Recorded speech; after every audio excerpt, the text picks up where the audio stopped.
Well, hello, Bill Shaka here. Welcome to another edition of the 5-Minute Motivator. Hope you're all doing well out there. I'm doing well here in Tamarindo, Costa Rica, enjoying the weather and getting ready for a bit of a swim. But let's take care of the 5-Minute Motivator first. What would I like to talk about today? It's called Corporate Culture and Nudging the Dinosaur. The 4 Ds of creating a more reflexive culture. You know, folks, as I look back over my career in terms of training and, leadership development and, the coaching and consulting that I've done, I can honestly say one of the most rewarding aspects of my career was corporate culture coaching. Say that 3 times real fast. Because what happens is when you coach on culture, what you're doing is you're actually coaching the executives to alter their behavior. And as a result of that, the culture changes. I got to tell you, back about 20-some years ago, I had a little bit of a cottage industry for a few years where I was actually assisting service firms who were looking to acquire other companies, straight M&A, merger and acquisition type of work. But what I was doing was corporate culture work on both sides. I was doing some psychometric analysis, and then I was showing how the cultures will look once they merge. And if they asked me for an opinion, I would give them a go, no-go decision based on culture only. Nothing to do with finances. I didn't want to see the books. I didn't care about anything else. All I cared about was the strict numbers based on the psychometric snapshots of the cultures. And it was extremely rewarding. I also found a great line of business if they said no, they aren't going to merge. To actually go in and do corporate culture consulting on both sides. If they did merge, there was still another opportunity to do additional corporate culture consulting. So culture's a big thing. It's kind of hidden. Nobody likes to talk about the culture. You know, it's like talking about your half-nuts uncle that's living up in the bedroom upstairs. Nobody wants to mention him.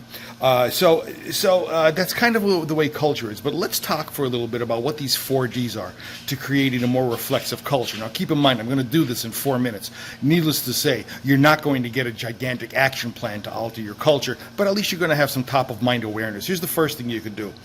Develop risk as desirable. You need to make sure that your people understand that risk is okay. Implication of that is failure. And if an individual fails at something they took a risk at, here's the bottom line. Don't spank them, because if you do, they ain't going to do it again. And so's everybody else.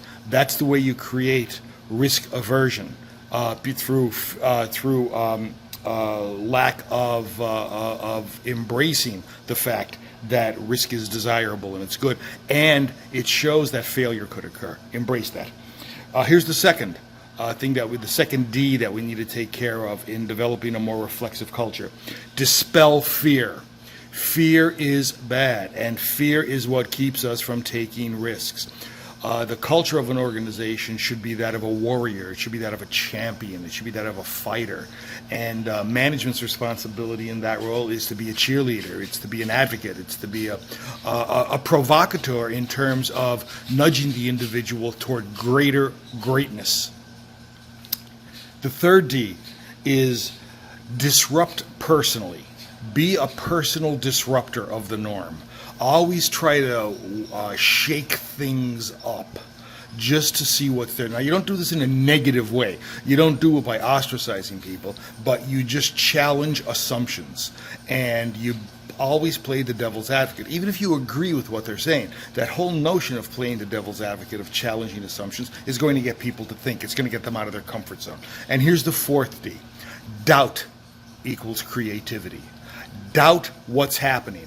Don't be afraid to take the position of Rene Descartes and doubt everything. Okay. Now, of course, Descartes came up with the final moral to the story of cogito ergo sum. I think, therefore I am. Well, you know what? We might have a bit of a moral in the culture also, and that is that I doubt, therefore the culture gets better. I don't know how to say that in Latin. Anyway, those are the 4 Ds. Develop risk as desirable, dispel fear, disrupt personally, and doubt equals creativity. Ladies and gentlemen, remember the title to this, Corporate Culture and Nudging the Dinosaur, the 4 Ds to creating a more reflexive culture. If you're in a position to change culture, think about this. Talk to me. Bill Shaka thanking you for attending another edition of the 5 Minute Motivator. Looking forward to seeing you in the next. Bye.